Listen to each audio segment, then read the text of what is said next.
Tahun 1998 menjadi titik balik sejarah bagi Indonesia, di mana rezim Soeharto yang telah berkuasa selama 32 tahun mengalami kejatuhan setelah berbagai demonstrasi dan tekanan dari masyarakat.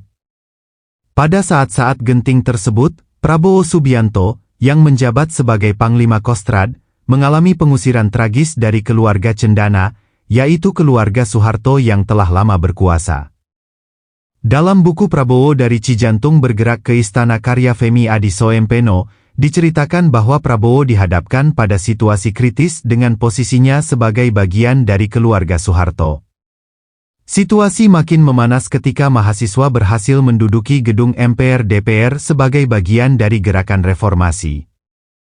Pada saat itulah, salah satu anak Soeharto yang tidak disebutkan namanya menghadap Prabowo, menanyakan pendapatnya mengenai tindakan ABRI Angkatan Bersenjata Republik Indonesia terhadap mahasiswa yang terus berdemo.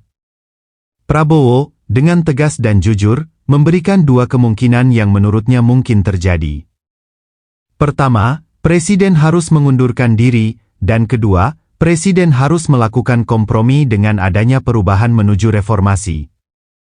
Ucap narator yang tertulis dalam buku Prabowo dari Cijantung bergerak ke Istana, dikutip Hops ID, Sabtu, 6 Januari 2024. Namun, jawaban ini tidak diterima dengan baik oleh anak Soeharto tersebut. Prabowo dianggap sebagai pengkhianat oleh keluarga cendana, terutama karena menyuarakan opsi perubahan dan reformasi yang tidak sesuai dengan kebijakan pemerintah saat itu. Peristiwa ini semakin diperumit oleh pertemuan antara Prabowo dan Bacharuddin Jusuf Habibie setelah kerusuhan Mei 1998. Meskipun pertemuan itu sebenarnya bertujuan untuk membahas cara menenangkan kekerasan dan meredakan ketegangan di tengah masyarakat. Pertemuan tersebut dituding sebagai upaya untuk merongrong kedudukan Soeharto. Tudingan ini memuncak dalam label pengkhianat yang dilekatkan pada Prabowo. Dampak dari tuduhan tersebut terasa keras bagi Prabowo, yang akhirnya diusir dari keluarga cendana. Pengusiran ini menandai akhir dari hubungan dekatnya dengan keluarga Soeharto, serta menyisakan bekas luka politik yang mendalam dalam perjalanan karir politiknya. Pengusiran Prabowo Subianto dari keluarga cendana diakhiri dengan cerainya dia dengan sang istri, Titik Soeharto.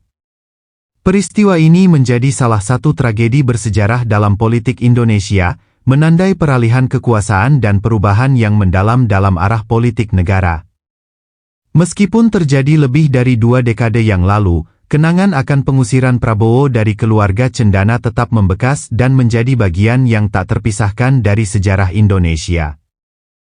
Sumber, buku Prabowo dari Cijantung bergerak ke Istana.